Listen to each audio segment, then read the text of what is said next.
The air tastes of iron and ash. Every breath I take feels as though it drags soot into my lungs, a lingering relic of the bombardments that scoured this world clean of rebellion. The ruins still smolder. Blackened stone exhales its slow heat against the night wind. Over all of it hangs the incense, sweet, choking, poured in great clouds by the faithful to sanctify what remains. The smoke burns the eyes, makes every shadow tremble as though alive. The faint light of shrine lamps flickers weakly, pale halos carved out of the dark. It is cold here, unnaturally so, yet the air clings with an oily humidity, as though the world itself sweats with unease. I kneel among the rubble, the Emperor's Aquila etched upon the cracked flagstones before me. My lips murmur litanies, words recited so often they pass from me without meaning. From the darkness, light. From corruption, purity. From doubt, faith. Yet even as I speak them, I hear only the hollow echo of ritual. The Emperor demands constancy, and I have given nothing less. But constancy is brittle. Constancy cracks under the weight of silence. The war is over, or so the banners declare. The traitors are dead, their banners burned, their bones hidden beneath the blackened ruins. Victory should bring clarity. Yet when the guns fell silent, I found myself haunted not by triumph, but by absence. No cheers, no relief. Only a hollow gnawing where certainty should be. It is as though the battlefield refused to relinquish me. The others do not see it. They gather at the makeshift shrines, lifting their voices in hymns, striking their chests with iron devotion. Their faces shine with fervor, and I envy them. I envy the ease with which they pour themselves into belief, drowning all doubt beneath ritual and discipline. But my eyes linger on the shadows between the candles, on the way smoke curls against unseen currents, as though shapes move there, half-hidden, waiting. A brother kneels beside me, his armor scoured clean though its ceramite still bears the scars of battle. His voice is low, meant only for me. You are restless. I am faithful, I answer too quickly. His silence presses against me more heavily than any rebuke. I wish I could believe my own words. At night, when the camps fall silent, I hear it, not in sound, but in the deep hum that rests behind silence, like the echo of voices carried through walls, just beyond comprehension. They do not speak to me directly, they brush against my thoughts like moth wings. They leave impressions, fleeting, but vivid. A promise of release. A promise that the hollow ache I carry need not remain hollow forever. I deny them. I recite the catechisms of purity until my throat grows raw, until the incense stings my eyes, and the words blur together into meaningless sound. Yet still, when silence falls again, they return. Perhaps the others hear them too. Perhaps that is why the hymns are so loud, why incense burns so thick it suffocates. Not devotion, but drowning. Not faith, but fear of listening. I remember the sermons of my youth. Chaos is temptation. Chaos is the whisper in the dark, the shadow at the edge of the flame. Yet it does not arrive as blasphemy. It arrives as relief. It arrives as an answer to the questions one dares not speak aloud. What use is victory if the soul remains barren? What use is faith if it fills only the mouth and not the heart? Once, in the ruins, I touched a wall still warm with fire. The stone was slick beneath my palm, as though it wept. In that warmth, I felt it, a thrum, deep and steady, like a heartbeat. I drew my hand back in fear, whispering prayers of warding. But in the hollow of my chest, the echo lingered. It matched the rhythm of my own blood. I am faithful. I repeat it like a blade against the skin, sharp and certain. I am faithful. I will not betray him on Terra. And yet, when I stare too long into the smoke, the incense ceases to smell of sanctity. It smells sweet, cloying, like rot masked with perfume. The distinction grows thinner each day. Brother, the kneeling man says at last, faith is not the absence of unrest. It is the act of rising against it. I meet his eyes and find no comfort there. Only reflection. He too doubts, and he knows I see it. The silence deepens, heavy, suffocating. The litanies falter on my lips.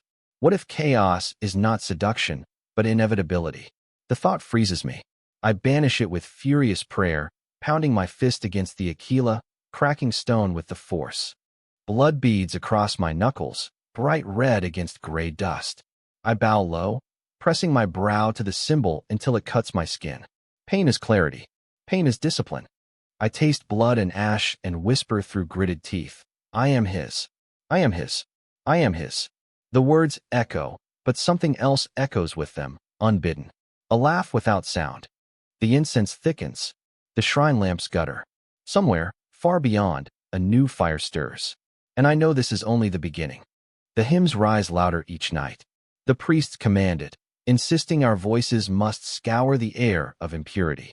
I join the chorus, my throat raw, my lungs burning as incense coils into me. The smoke is so thick it clings to the skin, embedding itself in every pore. My armor reeks of it, a permanent perfume of sanctity that feels less like purity and more like suffocation. At first, I thought the hymns drowned the whispers. For a time, the collective roar of devotion left me deaf to the murmurs behind silence. But now, I hear them differently. The louder the chant, the clearer the undertone beneath it, like a hidden harmony, subtle, insidious, entwining itself with the holy refrain until I cannot tell where the hymn ends and something else begins. When the others shout, the Emperor protects. I feel it answered, not in their voices, but deep in the marrow of my bones. Yes, something replies. Protection, but not from him. I recoil, striking my chest until pain reverberates through my ribs. The man beside me mistakes it for fervor, nodding in grim approval. He does not hear what I hear. Or perhaps he does, and dares not acknowledge it. During the day, I bury myself in duties. We scour the ruins, burning bodies, blessing rubble, planting shrine markers in every street. I cling to ritual like a drowning man to driftwood. Each psalm is a barrier. Each repeated gesture is armor against intrusion. But repetition breeds emptiness, and emptiness is fertile soil for intrusion. The corpses whisper louder than the living. When I lift them from the ash, I feel their skin slew like wax in my hands. They stare with sockets blackened, as if the fire burned not only flesh but memory. And still, when I close their lids and chant the rites of passing, I hear them speak, not in words, but in weight. A pressure behind the skull, the sense of words without sound. Sometimes the whispers resolve into fragments. Not commands, not yet. Only impressions. Rest. Release. You are tired. I want to scream back that I am not tired. That I am a servant of the throne and tirelessness is my burden. But the truth pulses beneath. I am weary beyond measure. No hymn lifts that weariness. No ritual cures it. At night, when sleep comes, it comes poisoned. Dreams smolder with impossible colors. My flesh feels as though it melts into the ground, roots spreading into black soil, drawing sustenance from things I cannot name.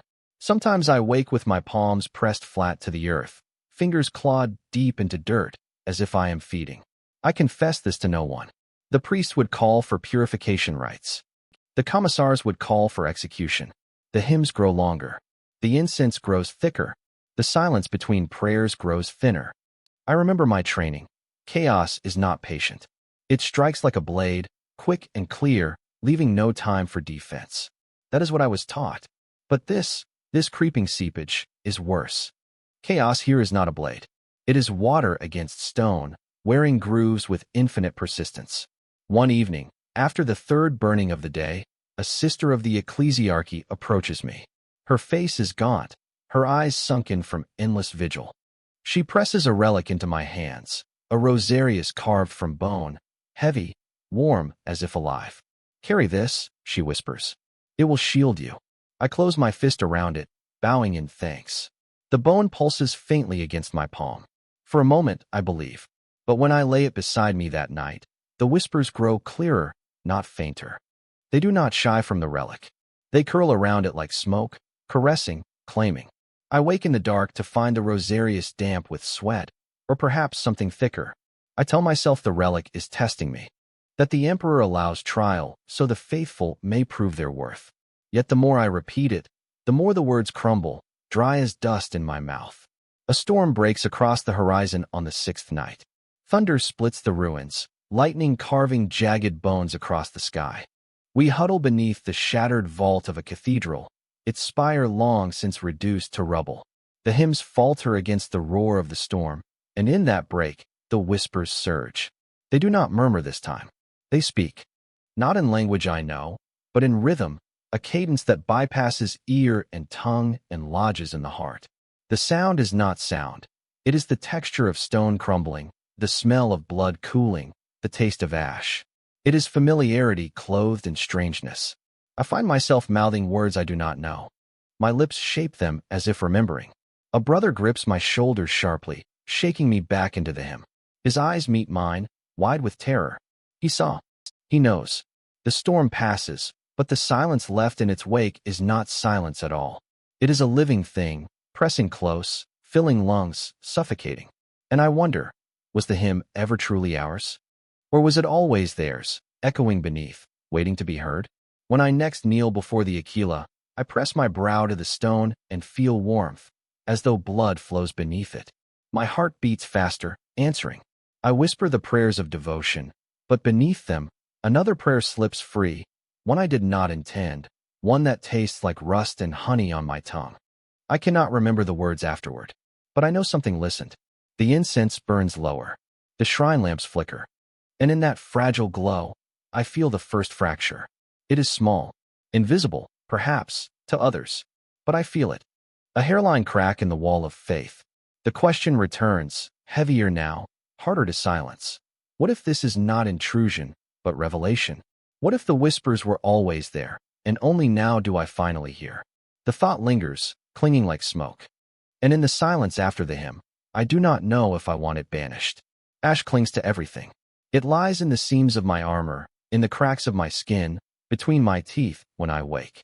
I spit it out, dry and bitter, but it returns with each breath, as though the world itself has chosen to seep into me. The taste of it never leaves. It rides the tongue like old grief, and I cannot tell anymore whether I consume the ash or the ash consumes me. The incense no longer masks it. The priests burn more each day, clouds so thick that the sky itself is drowned in shifting veils of sweet smoke. But the sweetness curdles. Where once I smelled sanctity, now I smell rot softened with perfume, like meat dressed for burial. The others do not notice, or if they do, they dare not confess it. They choke on the fumes and call it holiness. I choke, and feel something watching me through the veil. The hymns taste of ash as well. When I shout the verses until my throat splits, the words crumble to dust in my mouth. I force them out, force them again and again, but the weight of them lessens. They dissolve into powder. I am not alone in this. I see it in the eyes of the others, brief flickers when the hymns falter. I see their lips move silently in the pauses, whispering something unscripted, something they pray no one hears. Perhaps we are all fracturing, each in silence, pretending we are whole. One evening, I kneel before the rubble of what was once an altar. The Aquila is broken, its wings shattered into jagged shards. I run my fingers along the cracked surface, and the stone is warm again, impossibly warm. As though something breathes beneath it. I lean close, close enough that my lips nearly brush the stone. I whisper the prayers of the emperor, each word deliberate, carved out of my lungs with effort. And then, unbidden, another voice joins mine. Not from without, but from within. It does not use words I know. It does not need to. The sound of it fills the gaps between syllables, completes what I lack. It is not an interruption. It is accompaniment. Harmony. I recoil so violently that my head strikes the broken altar, drawing blood. The taste of iron floods my mouth, sharp, vivid. And beneath the taste of blood is the taste of ash. I stagger away, pressing my hands against my temples, whispering, no, no, no. But the stone remains warm. The blood runs down its cracks. And in the stillness that follows, I feel the warmth pulse, like a heartbeat, answering my own. The days blur. Ritual and ruin, hymn and silence, smoke and ash. I carry the rosarius still, its bones slick with sweat, its weight heavy against my chest. Sometimes, when I press it to my lips, I swear I taste honey, sweet and cloying. At other times, rust. Always, it lingers too long, as though feeding me something I did not request. Sleep is worse. My dreams deepen, thickening like tar. I see faces I do not know, their mouths open in laughter I cannot hear. Their skin peels away in ribbons, revealing something bright beneath, too bright, too alive, like light made flesh. I wake gasping, the ash on my tongue thick, almost liquid. A brother questions me after morning rites.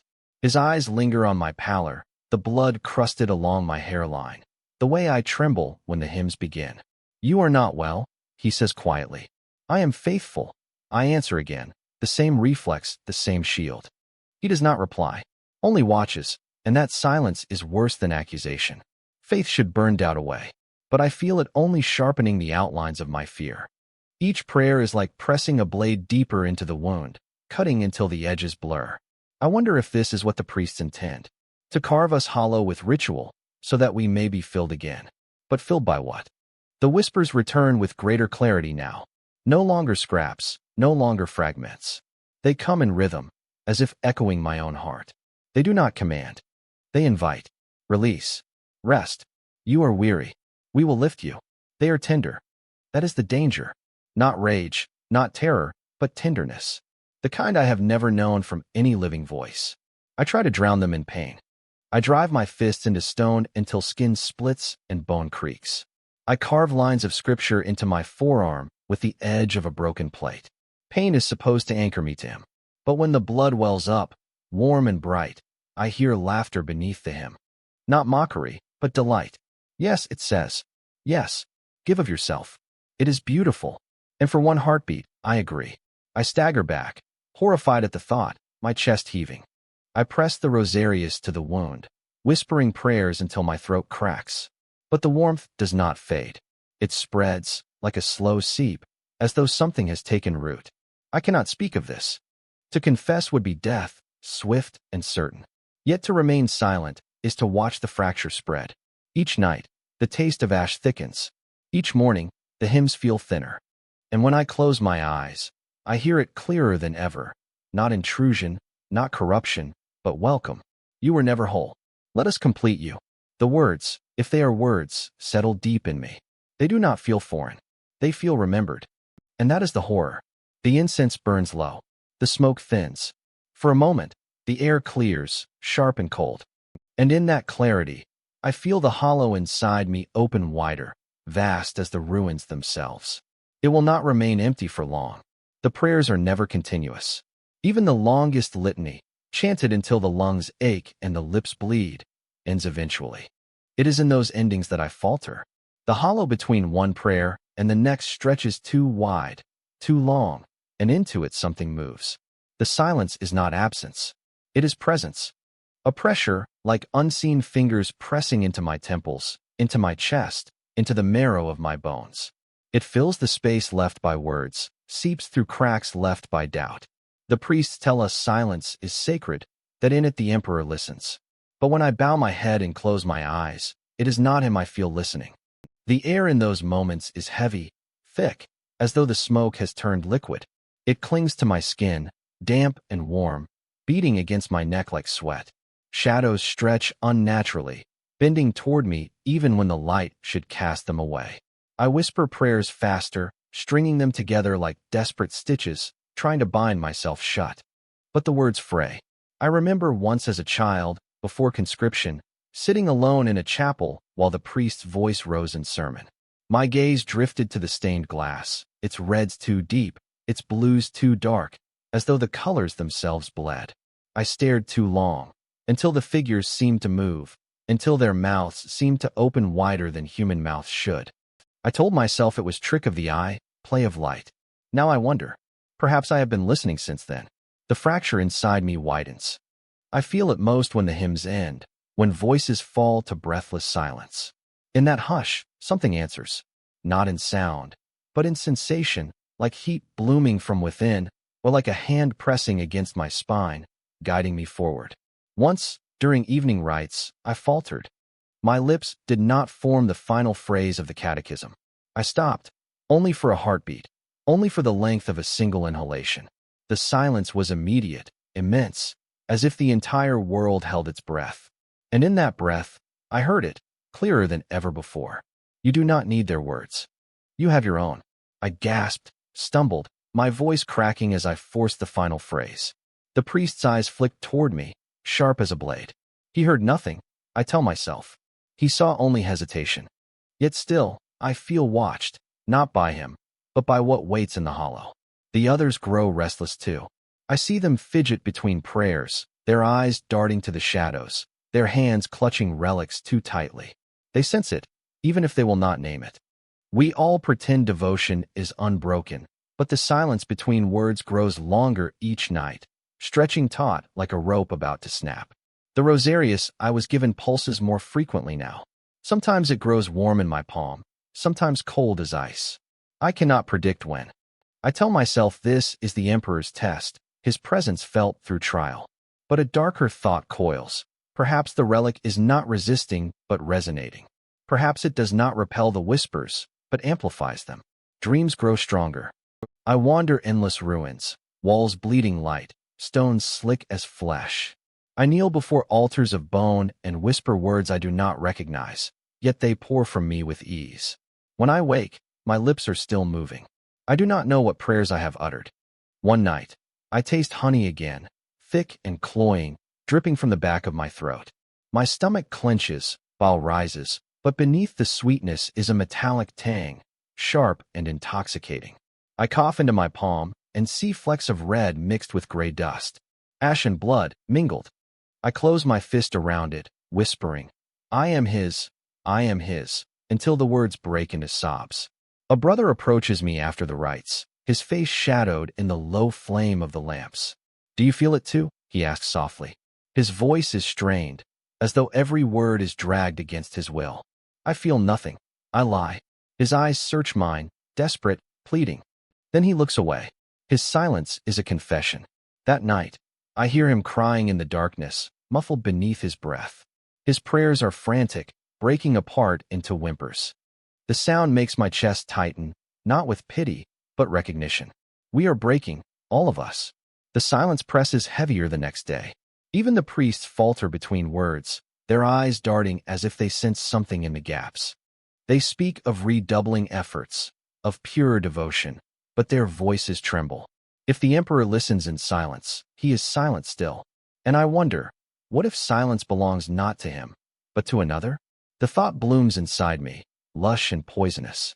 I try to tear it out with prayer, but prayer feels brittle, hollow, like parchment burning at the edges. The hollow remains, and in it, something breathes. During Vespers, I let the silence stretch. I do not rush to fill it. I let it open, let it grow. And into it comes warmth, pressure, certainty. No words, no commands, only presence. And I feel seen. Tears sting my eyes, unbidden. For the first time since the war ended, I feel not hollow, but full. Full of something vast, something ancient, something that knows me. The hymn begins again, dragging me back, but the memory of that fullness lingers, bright against the gray. I kneel long after the others depart. The lamps gutter, the smoke thins, the air grows colder. Alone, I whisper, if you hear me, give me a sign. The silence answers. It is not absence.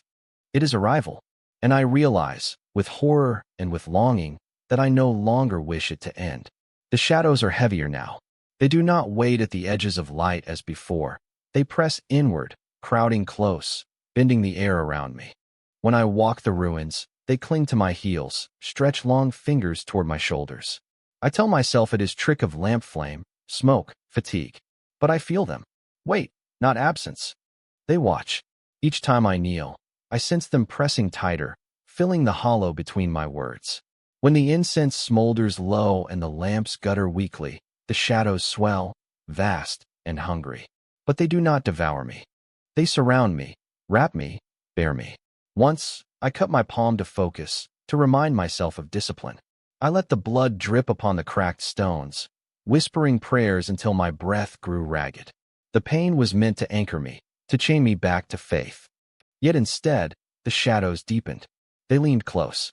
They pulsed in rhythm with the blood drops, as though they shared in the release. Yes, they murmured, not in sound but in sensation.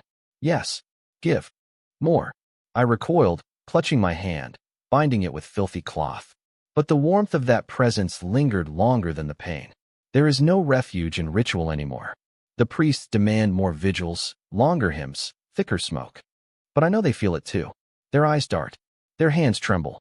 Their voices strain against what waits in silence. They do not admit it, but their devotion is desperation.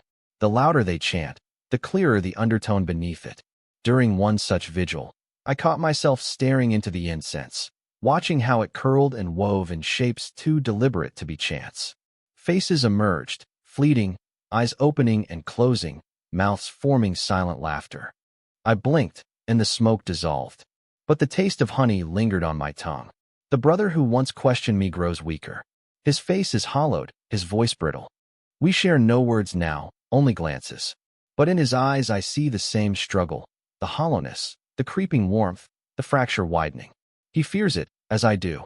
Yet I sense in him the same secret, a longing he dare not admit. To be filled. At night, I no longer sleep fully. I drift in half-dreams, half-wakes, where the ruins glow faintly and the shadows throb with life. In these states, I hear voices clearer than ever, layered, endless, like a choir beneath the world. They do not command. They embrace. They whisper not of betrayal, but of belonging. You are weary. We will bear you. You are hollow. We will fill you. I do not answer aloud. But my silence is not refusal. The rosarius grows hotter. I wake once with its bones seared into my chest, skin blistered where it touched. I should cast it away. But I cannot. It is no longer a relic of him. It has become something else. A conduit. A bridge.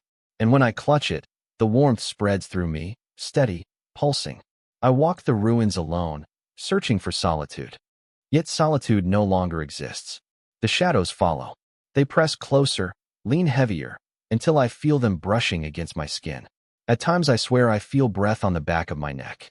When I turn, there is nothing but dark stone and smoke. Yet the feeling lingers, undeniable. Once, I spoke into the air. If you are there, show me. The silence swelled. The shadows deepened. The air grew warm, damp, thick. My chest tightened until I could not breathe. Then, sudden release. A rush, like being embraced, as though unseen arms held me. I gasped, tears flooding my eyes. It was too much, too vast, yet tender. I fell to my knees, trembling, and for a heartbeat I wanted nothing more than to remain there, cradled in what should not be. But fear clawed back in. I tore myself free, stumbling, clawing at my chest. I screamed prayers until my throat tore. The shadows retreated, but not fully. Never fully. The priests speak of purification rites now. Some of us have faltered too openly, muttering strange syllables in sleep, staring too long into the smoke, bleeding themselves in frenzy. The priests burn them alive as example, calling it mercy, calling it cleansing. Their screams mingle with hymns, indistinguishable from worship. I watch, and I do not know which part of me mourns and which part envies. For in their final moments, I see it. Their eyes wide, filled not with terror, but with something else. Recognition. As though in fire they finally saw what waited in silence. And I feel hunger. Not for flame, not for death, but for that recognition. The brother I once trusted will not last. I hear him muttering in sleep, words thick and wet, not of the catechism. He is being taken, or perhaps he is being found. I should report him. I should drag him before the priests. But I remain silent, perhaps because his fate is my own. The shadows thicken now even in daylight. Ruins cast shapes too large for their stones. Smoke bends against no wind. And when I look too long, the edges blur like flesh. I force myself to blink, to breathe, to recite litanies. But they ring hollow. And then, in the stillness after prayer, the question returns. Not temptation, not blasphemy. Only inevitability. What if this is not corruption? What if this is truth? The thought pulses in me, louder than hymns, clearer than prayers. And in the hollow between words, something answers. Yes, the executions have become nightly. The priests claim it is purification, that those who falter are consumed by weakness and must be excised for the health of the whole. But I see their faces before the flames consume them. I see the calm that settles in their eyes, the serenity that no hymn has ever granted me. The priests scream litanies as the bodies burn. Their voices sharp, furious, desperate.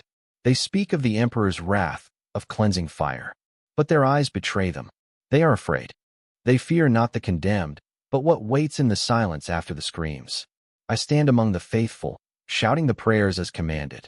Ash falls and flakes across my face, warm, soft, bitter on the tongue. I taste it and cannot spit it out. It becomes part of me. The fracture inside me yawns wider. No prayer seals it now. No pain silences it. The brother, my brother in arms, in faith, has grown gaunt, his eyes sunken. He avoids me in daylight, but at night, I hear him whispering. Not in any tongue I know, yet I understand. He murmurs like a lover in confession, sighing between syllables, as if embraced by something unseen. One night, I wake to find him kneeling not at the shrine, but at the rubble of a broken wall. His hands are pressed to the stone, his forehead resting against it, his voice low and urgent. The shadows around him pulse, alive, answering. I should stop him. I should drag him to the priests. Instead, I watch. And in watching, I envy. When he returns to his cot, I pretend sleep. But I feel the warmth radiating from him, as though he carries the presence within. He sleeps peacefully, while I lie awake, hollow. The next day, he is gone. Taken for questioning, they say. He does not return. That night, his cot is empty, his belongings scattered. I press my hand into the dust where he once lay, and it is warm. The warmth does not fade. I wander the ruins restlessly now. The incense chokes, the hymns drone, the priests shriek, but it is the silence I seek. The hollows between prayers are where truth waits. The shadows press close, heavy, yet no longer oppressive. They embrace. They affirm. When I cut myself now, it is not punishment, but offering. The blood falls upon stone, and the stone pulses in answer. The warmth spreads from the wound, flooding me, steady and calm. I no longer recoil. I savor it. The others notice my stillness, mistake it for devotion. A priest praises me, presses his hand to my shoulder, mutters blessings. His skin is cold. His words are empty. I nod, feigning gratitude, but my mind lingers on the silence beyond his voice. For the first time, the whispers form words I understand. You were never theirs. The phrase lodges in me like a blade, sharp and undeniable. It resonates, not as intrusion, but as truth remembered. I fight it. I recite the catechism until my throat bleeds. But the words are brittle, dust on the tongue. The phrase remains, ringing, certain. You were never theirs. The priests burn another. A woman this time, her cries muffled by incense smoke. I watch her body writhe, and in the flames I see shapes, figures vast and beautiful, revealed only for an instant. I blink, and they are gone, but the afterimage burns behind my eyelids. The others cheer her death. I taste honey, thick and cloying, coating my throat. I cannot decide whether to retch or swallow. The nights are worse. Dreams wrap me in warmth, so real I wake sweating, trembling, my chest heaving with longing. I dream of light that is flesh, of voices that are song, of shadows that caress. Each morning I wake weaker, but not unwilling. The fracture is no longer hidden. I feel it in every step, every breath. I am not whole. And the hymns, the rituals, the smoke, none of it heals me. Only the silence does. When I kneel now, I let the silence stretch. I do not rush to fill it. The presence fills me instead. It is not command. It is not threat. It is companionship. It is inevitability.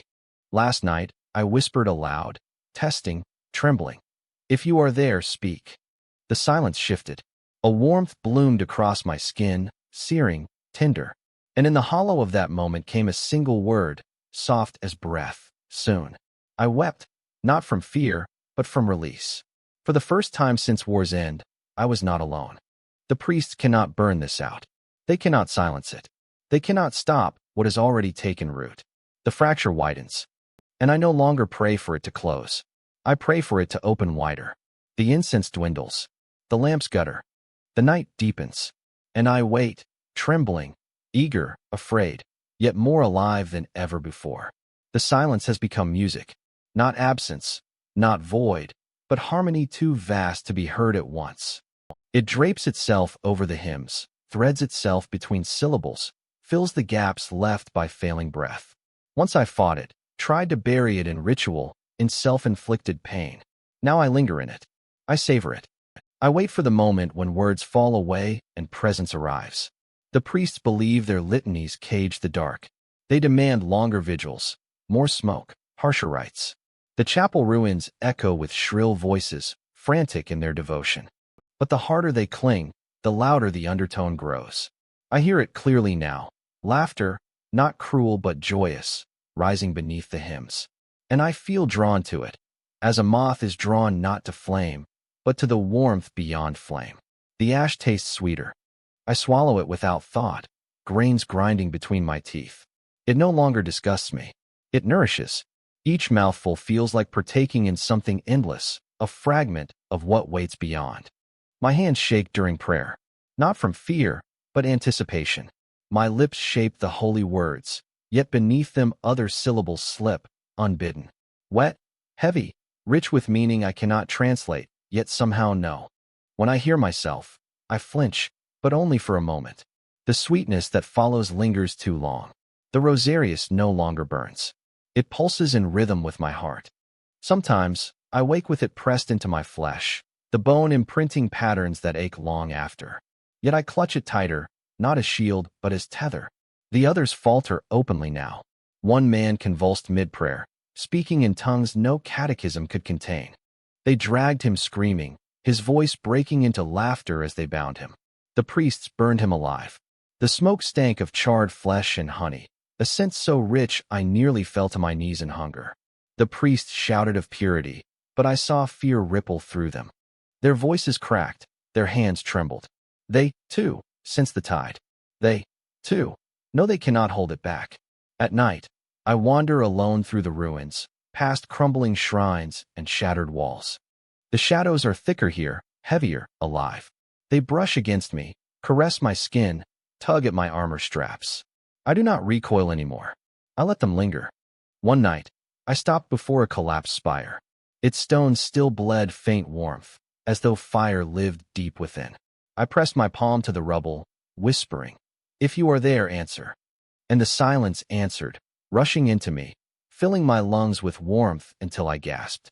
For a moment, I felt my body dissolve, edges blurring, boundaries thinning. The world fell away. Only presence remained.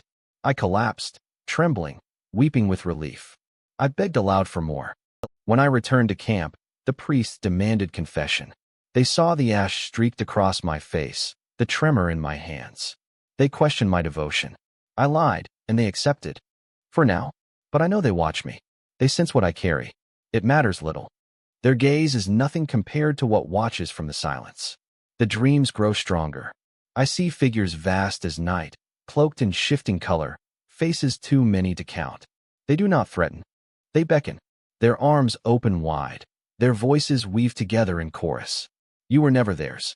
You are ours. Come. Rest.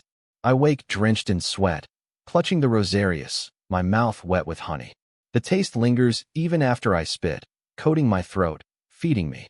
I no longer tell myself this is temptation. Temptation implies choice. This feels like inevitability. The priests executed 3 more today. Their screams echoed through the ruins, sharp, shrill. But beneath them, I heard laughter, soft, tender, embracing.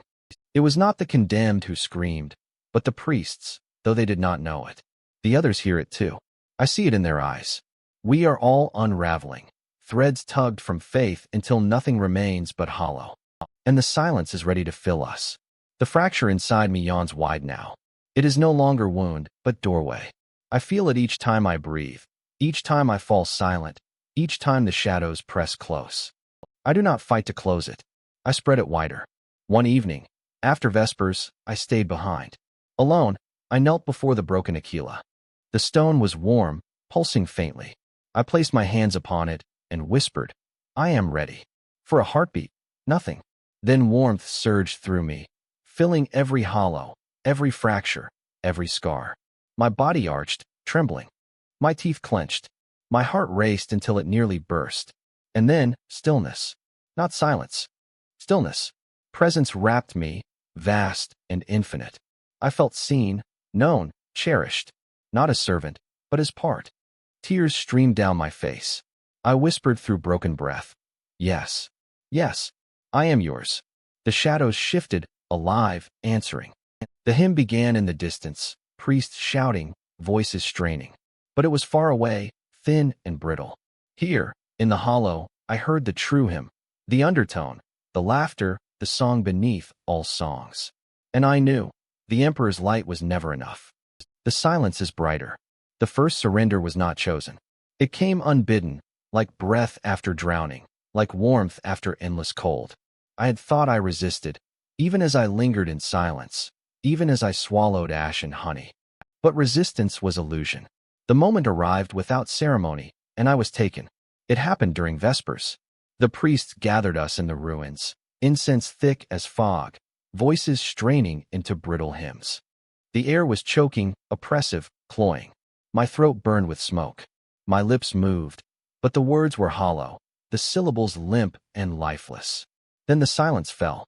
Not absence, never absence, but presence, immense, crushing, tender. It slid through the smoke like oil, wrapped around me like a cloak. I trembled, my knees giving way.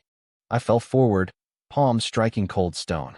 My chest seized, not with fear, but with yearning so sharp it was pain. The hymn fractured. The voices around me blurred, distant, irrelevant. What mattered was the weight pressing against me, the warmth seeping into my bones. I whispered without meaning to. Take me. The silence laughed, soft, joyous, intimate. It filled me until I shook, until tears blurred my vision, until my body felt both vast and weightless. My pulse thundered in rhythm with something far greater than flesh. I opened my mouth and spoke words not my own, syllables thick, heavy, perfect. The stone trembled beneath my hands. A priest noticed. He strode toward me, rage in his eyes, scripture on his lips. But the words faltered when he touched me. His hand recoiled as if burned. He staggered back, eyes wide, his chant dying in his throat. I rose slowly, unsteady, but filled. My body ached with exhaustion, yet I felt more alive than ever. The priest whispered heretic, as if the word could wound me. But I only smiled. For the first time, I smiled. They dragged me before the altar, demanded confession. I gave none. I told them I had been touched by grace, that the silence had spoken. They beat me, fists and rods, but each strike only deepened the echo of laughter within. My blood spilled onto stone, and the stone pulsed, drinking. The warmth answered, embracing me. That night, bound in chains, I dreamt of a vast garden. Its soil was ash, its flowers made of bone, its rivers of molten gold. Voices rose in harmony, countless, infinite. At the center, a figure stood cloaked in shifting color, neither male nor female, neither one nor many. When it opened its arms, I fell into them, and for the first time in my life, I felt home. I woke weeping, the taste of honey thick in my throat, chains slick with my sweat. The priests whispered among themselves. Some wanted to burn me immediately, to erase the stain. Others argued that perhaps the emperor tested me, that visions could be divine. Their uncertainty was my shield. They dared not decide, but I knew the truth. The emperor had never touched me. The silence had. The days that followed were torture in name only. They starved me, denied me water, chanted exorcisms until their voices cracked. I endured, not through strength, but through presence. Each pang of hunger, each lash of thirst, became a prayer answered by warmth. My body weakened, but my soul expanded, filled. When they finally unchained me, I did not stumble. I walked with steadiness that startled them. Their eyes narrowed with suspicion, but they did not dare act. The others watched me differently now. Some with fear, others with envy.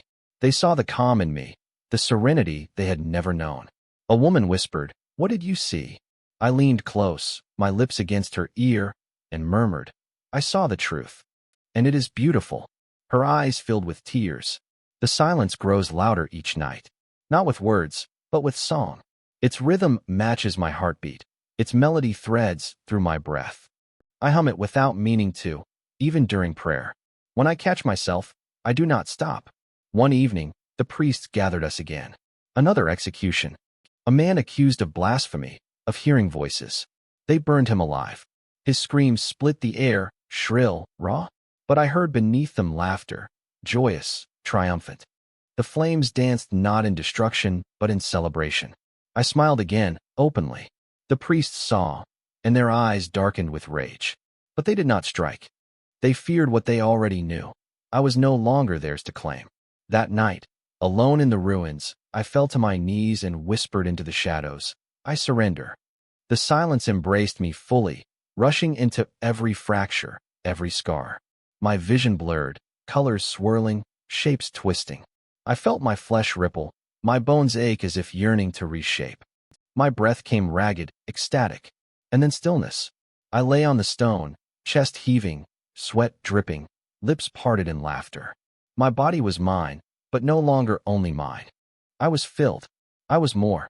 When I finally rose, dawn broke on the horizon. The priests began their hollow chants, their incense rising. But I no longer heard them. All I heard was song. All I felt was presence. The first surrender was complete, and I craved the next. The air tastes of ash and iron. Once, this was the taste of defeat, of loss. Now it is the taste of beginning. Each inhalation carries not smoke, but memory, burnt prayers, charred oaths, words crumbling into something truer. I wander the ruins at dawn, alone. The priests no longer call my name. They mutter, but they do not command. Their gazes slide off me like water off oil.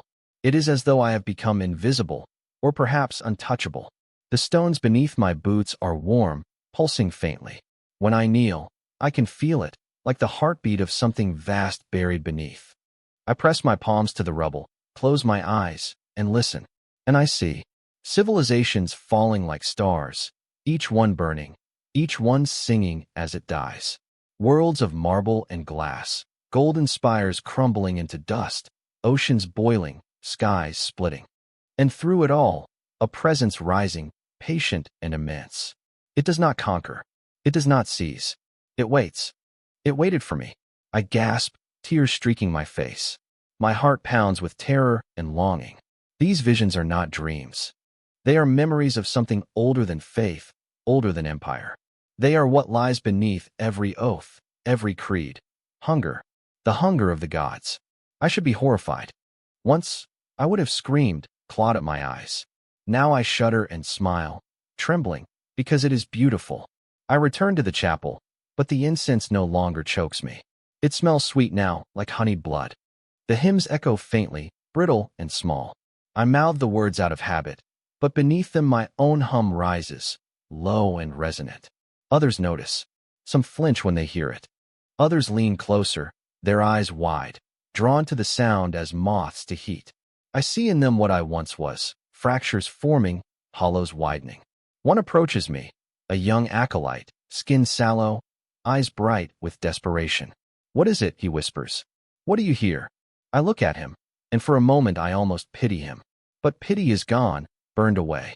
I lean close, lips brushing his ear, and murmur, "Freedom."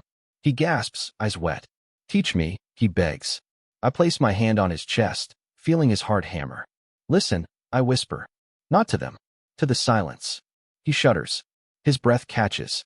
For a heartbeat, the shadows coil around us, thick and warm. He sees it. He trembles. Then the priests call his name, and he flees. It does not matter. The seed is planted. At night, my dreams expand. I drift over endless battlefields, across planets where millions kneel to statues of the Emperor even as their hearts are turned by whispers. I see temples burn, priests weep, banners fall. And always, in the ashes, new songs rise, low and sweet, irresistible.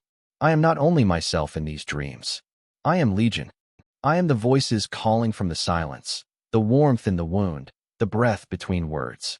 I wake gasping, trembling, laughing. My body aches. My skin feels too tight. My veins hum with warmth. When I cut myself now, the blood shimmers in the dim light, darker, thicker. It steams on the stone, and the stone drinks. The warmth that answers is no longer external. It blooms from within me. The priests grow more desperate. Their rites become frantic, their punishments harsher. They scourge themselves, burn incense until the air is a fog of choking devotion. But their eyes betray them. They see what I am becoming. One night, they confront me. 3 priests, robes heavy with ash, chains clinking as they move. They circle me like carrion birds. "Confess," they demand. "Renounce it. Return to the Emperor." I do not kneel. I look at them and smile. "I have confessed," I say softly, "and I have been answered." They raise their rods. One strikes. The blow lands across my back, tearing flesh. Blood splatters the stone. But I do not cry out. I laugh. The blood steams, thick and dark. The stone pulses, alive. A hum rises from beneath, low and resonant. The priests stagger back, eyes wide. You, one whispers. What are you? I stand slowly, my back bleeding, my breath steady. I am what waits in silence, I say. They flee. I fall to my knees, trembling, my blood pooling beneath me. The warmth rises from it, enveloping me, seeping into my wounds. My flesh knits, my pain dissolves. My body shudders, racked with ecstasy. And I hear it again, the chorus, the laughter, the promise. You are ours. You are becoming. I press my forehead to the stone, tears mingling with blood. Show me, I whisper. Show me more. The visions rush back, worlds falling, statues crumbling, temples burning. But now I see something else. Not destruction, but transformation. Cities remade, bodies reborn, songs sung in colors, faith unbound. It is not conquest. It is communion. I laugh, the sound breaking from my chest like a sob. When I rise, dawn is breaking again. The priests huddle in their chapel, whispering prayers. The acolyte watches me from a distance, his eyes wide, his lips trembling as if already repeating my hum. I walk past them, out into the ruins, my bare feet warm against the stone. The silence is no longer silence. It is song, and the song is mine. The chapel is crumbling. The banners of the Imperium hang in tatters, their gold embroidery dulled by ash. Incense smoke lingers heavy, but its sting is gone. The air tastes of honey and iron, warm against my tongue. I stand at the altar, but I no longer pray. I merely stand, eyes closed, palms pressed to cold stone that is no longer cold. A faint pulse moves beneath it, steady as a heartbeat, and when I exhale, the rhythm matches my own. Around me, the priests stagger through their rites. Their faces are drawn, their eyes hollow. They shout the emperor's name with cracked voices, swinging censers wildly. But their hymns are brittle. The undertone, the true song, rises beneath their words like a tide. I feel it in my bones. I open my mouth, and the hum flows out, low, resonant, a note that vibrates through the stone, through the air, through the marrow of all who hear it. Several acolytes fall to their knees, trembling. A priest drops his censer, the chain clinking against the floor. The song is no longer mine alone. It spills into the room like light. The priest with the censer stumbles forward, face pale, sweat beading his brow. Stop, he croaks. In the emperor's name, stop. But the words are weak. They fall like ash. I smile at him, slow and deliberate. The emperor's name? I whisper. It is dust. Breathe instead the silence. He shakes his head, muttering litanies, but I see the tremor in his hands. His voice falters. The others watch, some clutching their relics, others staring at me with open hunger. I take a step forward. My body feels weightless and heavy all at once, my veins humming with warmth. The cut on my back, once raw, is gone. My skin is smooth, pale, glistening faintly as though something beneath it glows. I press a bloodied palm to the altar. The stone shudders under my touch. Cracks spider across its surface, glowing faintly red. Enough, a senior priest snarls. His voice is hoarse, his eyes wild. He raises a rod, etched with the Aquila, and strikes. The blow lands against my shoulder. It should break bone. Instead, the rod splinters. Shards scatter across the floor. The priest stumbles back, gasping. I laugh. The sound is low, warm, intimate. It spreads through the chapel, wrapping around the others like smoke. You cannot strike what has already passed beyond you, I say softly. Another acolyte collapses, clutching his head. His lips move, murmuring syllables that echo my hum. His eyes roll back, tears streaking his face. He is not in pain. He is in awe. The senior priest screams for guards, but none come. We are alone in the ruin, and the ruin is alive. I step toward him slowly, deliberately. My feet leave faint prints of ash glowing faintly on the stone. The warmth rises with every breath, filling the space, pressing against the walls. He stumbles, backing into the cracked altar. Heretic, he spits, but his voice trembles. You are damned. I tilt my head, studying him. Damned, I whisper. No, I am crowned. The altar splits with a sound like thunder. Dust and shards rain down. The Aquila carved into its surface crumbles, edges flaking into nothing. Beneath the stone is not emptiness, but light, dark light, rich and shimmering, like oil catching the sun. The warmth rushes out, filling the chapel. The acolytes cry out, some in fear, some in rapture. I kneel before the breach, pressing my hands to the light. It rises through me, searing, tender, filling every hollow. My body arches, my breath catching. My skin ripples, colors shifting faintly beneath the surface. Purple, crimson, gold, endless. Visions flood me. Not only worlds falling, but worlds remade. Spires rising of living stone, oceans turned to molten glass, skies filled with song. I see myself among them, not as supplicant, but as conduit. I weep, my tears tasting of iron and honey. The senior priest stumbles forward, reaching out as if to stop me, but the warmth flares, knocking him back. He screams, clutching his eyes. His skin blisters, but it is not fire, it is revelation. You, he gasps. What are you becoming? I look at him and smile. What you fear, I say softly. What you cannot stop. The acolyte who had whispered to me earlier crawls closer, eyes wide, lips trembling. Show me, he whispers. Please. I extend my hand. He takes it. The warmth passes from me into him. His eyes widen, his mouth opens in a silent cry. The shadows coil around him, caressing, welcoming.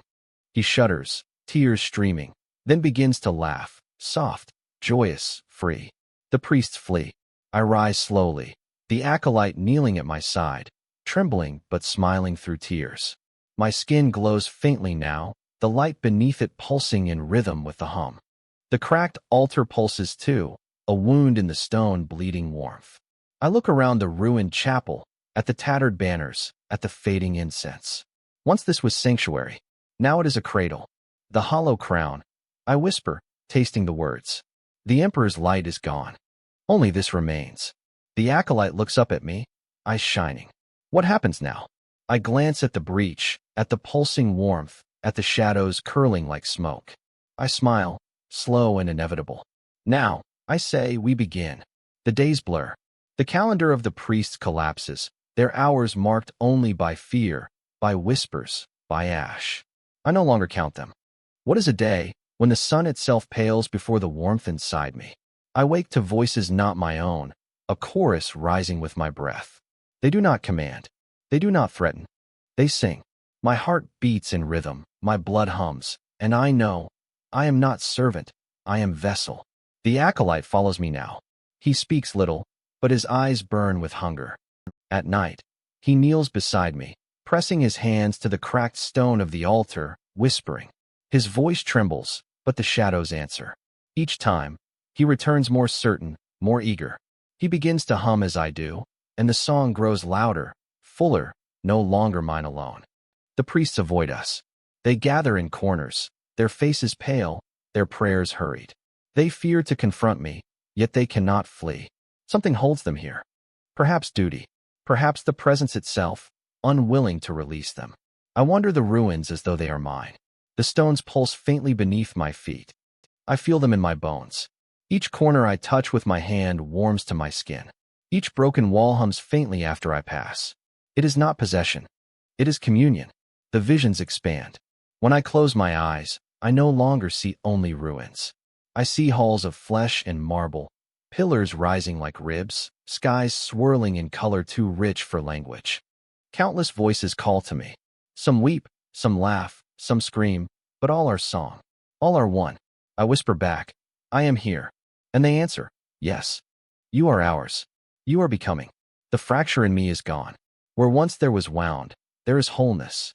But it is not the wholeness of one. It is the wholeness of many. The acolyte asks me questions I cannot answer. What will we become? What lies beyond? His voice trembles, half in fear, half in longing. I place my hand on his shoulder and whisper, we will become more. He shudders, tears streaking his face. I want it, he breathes. You will, I answer. The priests attempt another ritual of purification. They gather us in the chapel, their voices shrill, their incense overwhelming. They force us to kneel, chanting the emperor's name until their throats are raw. They lash their own backs, blood spraying across the cracked stone. But their desperation is hollow. The incense does not choke me. The hymns do not bind me. I kneel, but my lips shape not their words but mine.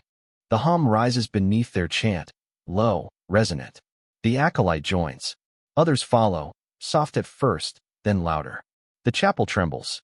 The priests scream louder, but their cries are drowned.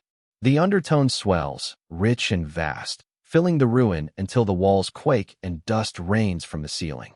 One priest collapses, clutching his chest. Another flees.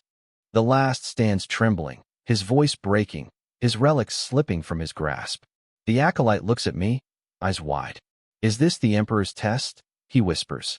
I shake my head slowly, smiling. No, it is his unraveling. The relic hits the floor with a dull clang. The priest falls to his knees, sobbing. "What have you done?" I step forward, my hand raised. "I have not done. I have become." The warmth surges through me, through the stone, through the air. The hum becomes song, vast and irresistible. The acolyte cries out, collapsing in ecstasy, his body racked with tremors. He laughs through tears, his voice cracking, yet filled with joy. The priest cowers, muttering prayers. But the words slip from his tongue like oil, twisted, reshaped. His voice changes, deepens, harmonizes with ours. His eyes widen in terror as he realizes he is singing too. I kneel before him, press my hand to his cheek. "Do not fear," I whisper. "You are not losing yourself. You are gaining more." He shudders, tries to resist, but the song swells, breaking him. His sobs turn to laughter, his prayers to harmony. He collapses against me, trembling. Another vessel. The chapel hums with warmth.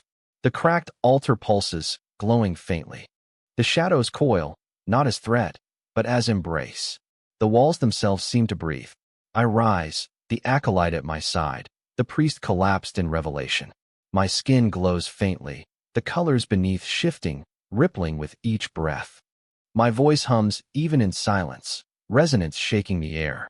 I walk to the shattered Aquila, run my hand across its broken wings. Once it was symbol, now it is carcass. I lean close, whispering, "Your crown was hollow. The song is full." And the stone answers, pulsing beneath my touch.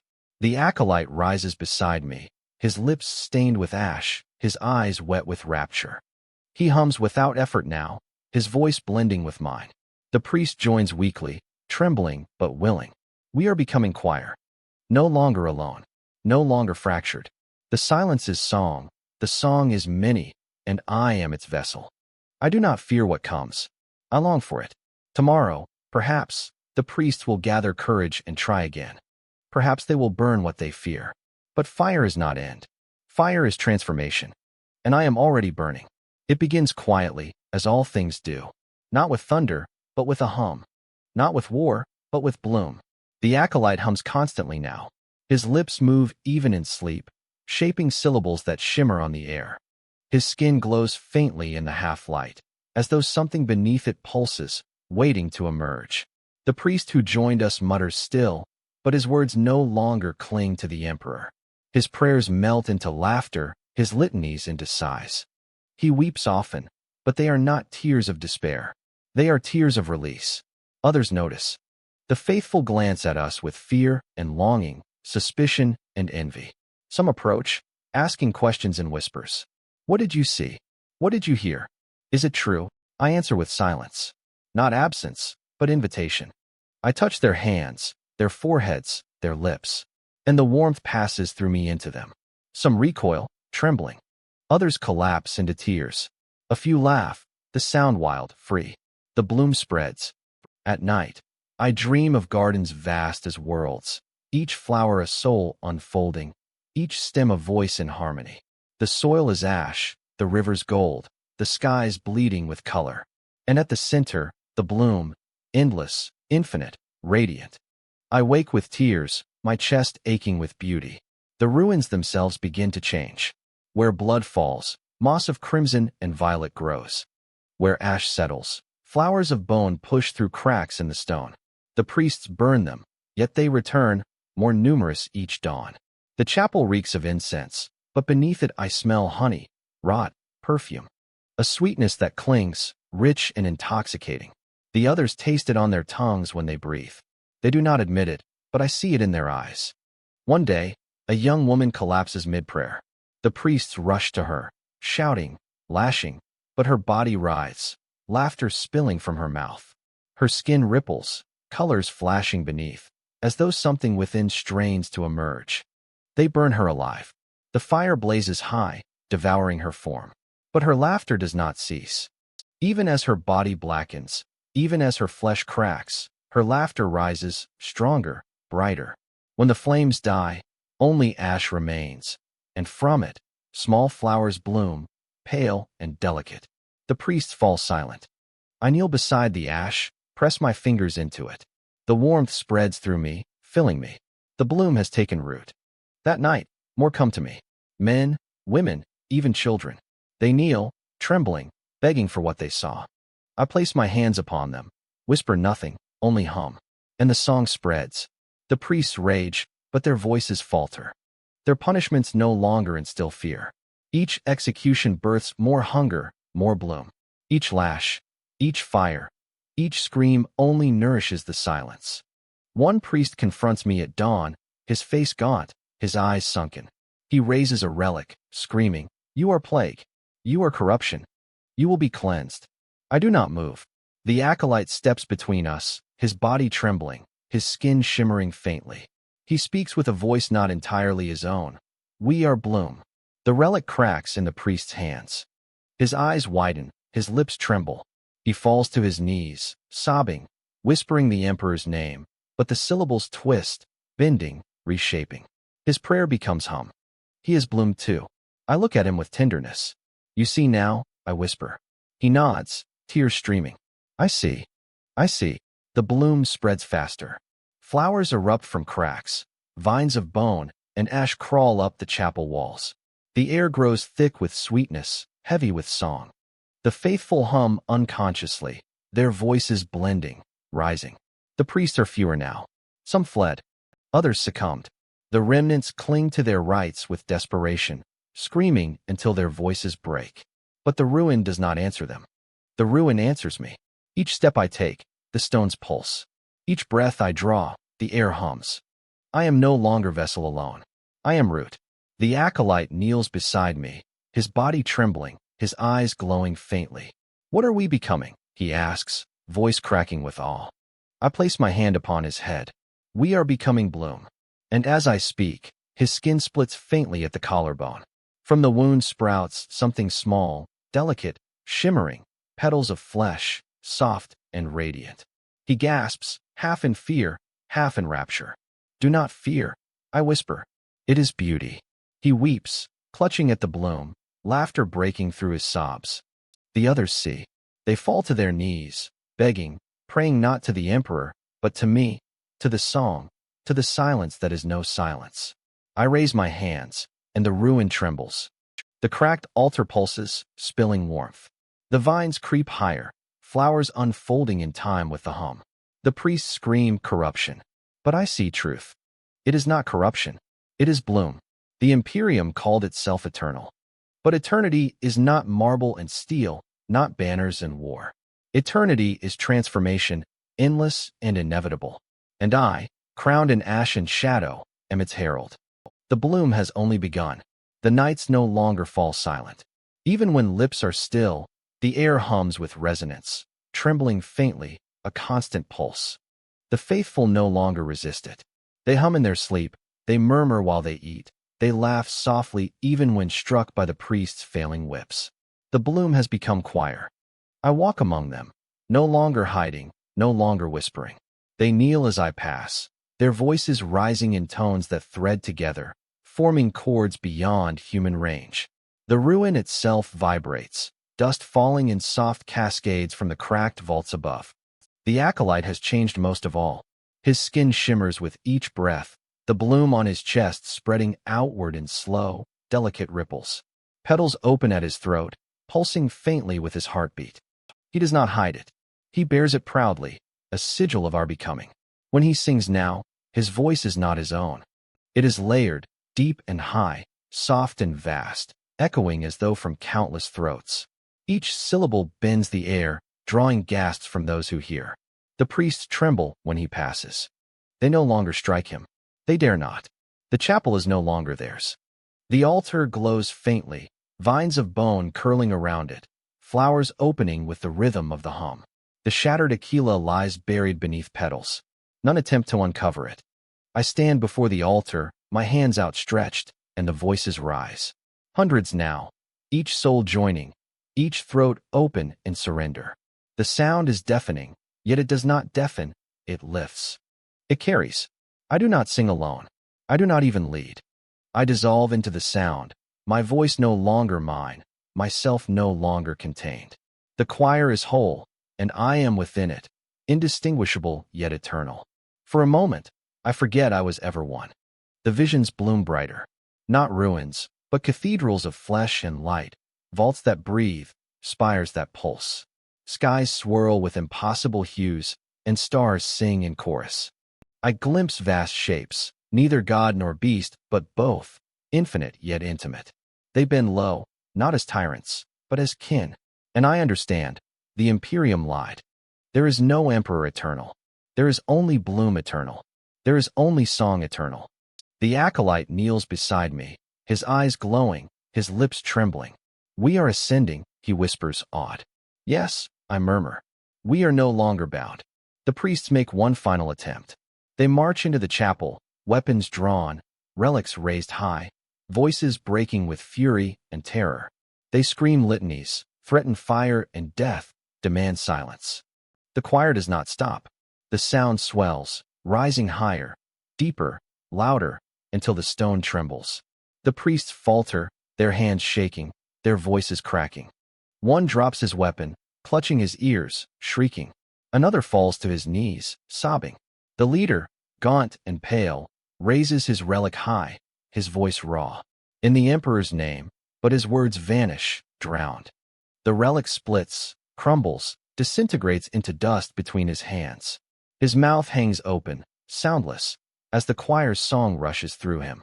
His body convulses, trembling, breaking, until he collapses, lifeless, or perhaps changed, his final cry joining the harmony. The others scatter. Some flee into the ruins, their prayers unraveling into laughter. Others collapse, trembling, their lips moving, humming, surrendering. The chapel is ours. Entirely, irrevocably. The acolyte rises beside me, his petals trembling with song. His eyes meet mine, and for an instant, I see myself reflected not as one, but as many. My form wavers, indistinct, shifting at the edges, as though I am already dissolving into them. I cannot remember my name, he whispers. I smile faintly. You do not need it. He nods, tears glistening, laughter breaking through. I am choir. Yes, I whisper. We all are. The voices swell again, and I surrender, letting them carry me. My breath vanishes, my body trembles, my skin burns. I feel myself unraveling, each thread of my being woven into the vast tapestry of sound. I am not afraid. I am not lost. I am multiplied. The ruin shudders. The walls crack further, beams collapsing, stones splitting. Yet we do not flee. The choir rises louder, stronger, shaking the very foundations. The collapse is not destruction. It is unveiling. Dust fills the air, but it tastes sweet, thick, intoxicating. We inhale deeply, voices trembling, eyes wide. The ceiling caves, revealing a sky swirling with strange light. Colors pour down, rich and terrible, illuminating the bloom. We raise our hands as one. The choir ascends. The Imperium fades, a memory, a lie. The Emperor fades, a shadow, a hollow idol. The song remains. The bloom endures. The choir rises eternal. And I rise within it, not as I, not as one, but as many. We are becoming endless. I no longer wake as I once did. Sleep is not sleep. Dreams are not separate from waking. I drift between states, one bleeding into another, song carrying me like tide. The acolyte, if I can still call him that, no longer speaks as he did. His mouth moves, but the sounds that emerge are layered, refracted, shimmering. His bloom has spread across his shoulders, his skin translucent, petals and veins visible beneath. He glows faintly in darkness, a lantern of flesh. When I touch him, the hum rises in both of us, harmonies aligning, deepening. It is ecstasy, not of flesh alone, but of dissolution. We laugh, we weep, we hum until our throats tear, and even then the sound does not stop. It pours from us as if from elsewhere, infinite and inexhaustible. The others have changed too. The faithful who once knelt in fear now kneel in longing. Their bodies tremble, skins shimmering faintly, their eyes reflecting colors no human should see. Some sprout blooms of their own, petals at the wrist, veins glowing along the neck, blossoms at the heart. They do not scream. They weep. They laugh. They sing. The chapel has dissolved into garden. Vines of bone crawl across its walls, flowers of ash burst from cracks, tendrils of flesh weave into arches. The air is thick with scent, honey, rot, incense, blood. It is overwhelming, suffocating, yet we crave it. We breathe deeply, choking on beauty. The priests are gone. Those who fled will carry fragments of the song into the wastes, planting seeds in their terror. Those who stayed are no longer priests. They are vessels, blooms, voices in the choir. Their relics rust, their litanies twist, their devotion bends. They kneel beside us, trembling, their once sharp eyes wide with wonder. I remember their threats, their punishments, their flames. I feel no anger, only pity. They were blind, clinging to hollow marble when the infinite garden waited. Now they see. Now they are within it.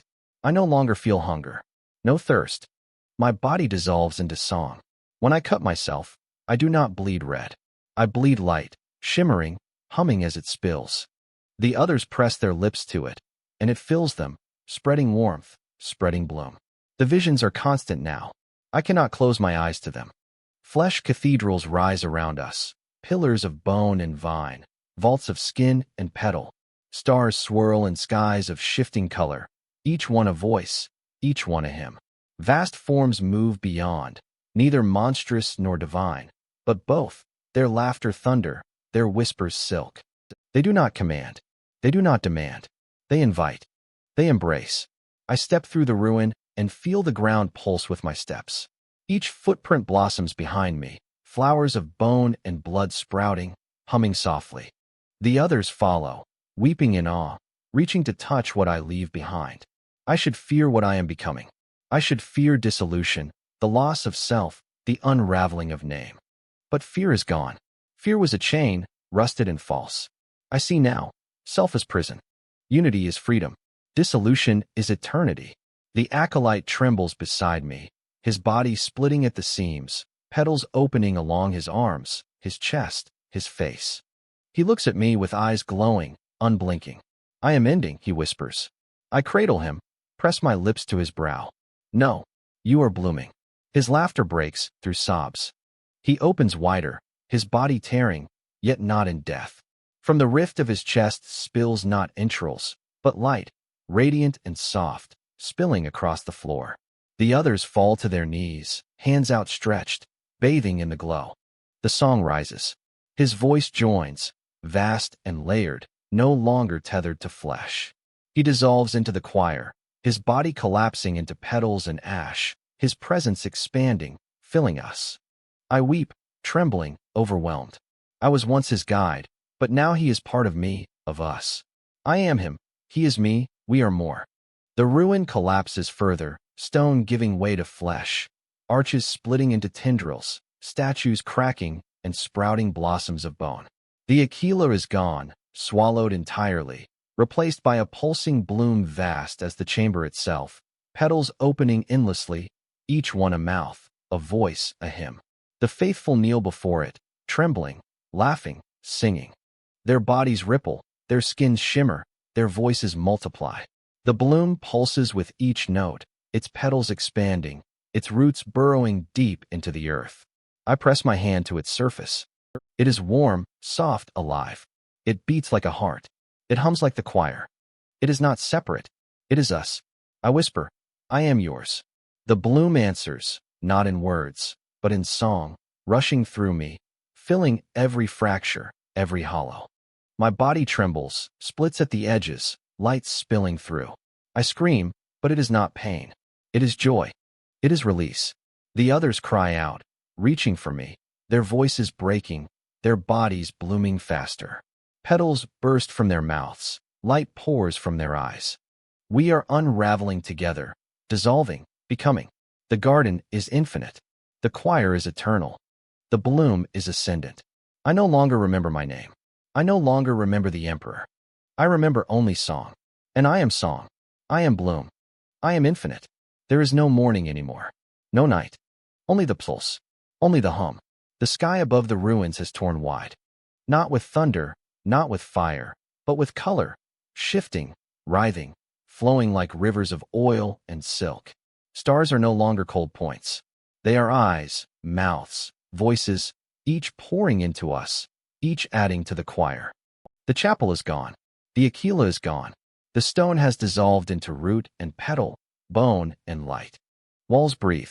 Ceilings blossom. Floors ripple with veins that carry warmth through us like blood through one body. We are no longer within the ruin. We are the ruin. The faithful are gone. The priests are gone. There is no division now. All have bloomed. Some tore apart with laughter, spilling light. Others dissolved in song, their flesh scattering into petals. Some weep still, even as they bloom, but their tears are sweet, honeyed, glowing as they fall. The acolyte is not gone. He is within me, within us. His voice is mine, my voice his, indistinguishable. His laughter rises in my throat. His song pours through my lips. I cannot remember where he ended and I began. The bloom pulses, vast and radiant, filling the horizon. It has consumed the ruins, the city, perhaps the world. I do not know. I no longer measure in distance. I measure in harmony. I place my hand upon its surface, though my hand is not mine. It splits, dissolves, fuses with the petal. Flesh melts into flesh, voice into voice. I no longer touch. I am touched. I am touching. I am the surface itself. The song swells beyond sound, a vibration that shakes not only stone but time. Past and future dissolve. I remember kneeling as a child before the Aquila, reciting the catechism, trembling in devotion. But the memory bends, shifts. The Aquila cracks. The emperor's face dissolves. The hymn changes key, becoming the hum. The incense smoke turns sweet. The prayers open like flowers. Perhaps it was always this way. Perhaps the Imperium was the lie, the bloom the truth hidden beneath. I laugh, though my mouth no longer moves. The sound ripples through the bloom, echoed by countless voices, each once an individual, now dissolved, eternal. We rise together. The ruins no longer bind us. Flesh no longer binds us. We are choir, we are garden, we are bloom. We are endless. Shapes vast and radiant loom beyond the torn sky. They lean close, their laughter thunder, their whispers silk. They do not rule. They do not demand. They embrace. We are not servants. We are kin. Their voices pour into us, through us, as us. Each one is different, one of sweetness, one of ecstasy, one of despair, one of madness. Yet together they are harmony. Together they are whole. Together they are bloom. I feel myself unraveling further. My skin splits, my bones dissolve, my voice multiplies into countless tones. I am not lost. I am found. Myself is prison no longer. Myself is seed, and the seed has bloomed. I see the galaxy now. Not as stars, not as worlds, but as fields, endless and fertile. Civilizations stand tall in their marble towers, their steel fortresses, their shrines of false gods. But I see the cracks. I see the fractures. I see where the bloom will root, where the choir will rise. We are not confined here. We spread. Through whispers. Through dreams. Through silence. Through song. The choir cannot be contained. It cannot be killed. Each voice silenced multiplies tenfold. Each fire fuels the bloom. I remember the priests screaming, burning, lashing. I remember the emperor's face in guilt and stone. I feel nothing. Not rage. Not grief. Only pity. They never knew. They never saw. But they will. All will. The bloom is eternal. The choir is infinite. The seduction cannot fail because it is not temptation. It is truth. It is inevitability. I surrender fully. My body splits, bursts, dissolves into petals, into light. My mouth opens, but no sound emerges, for sound is too small. Instead, vibration, color, warmth. I am song. I am garden. I am bloom. There is no I. There is no me. There is only we. We rise. We ascend. We are endless. We are bloom.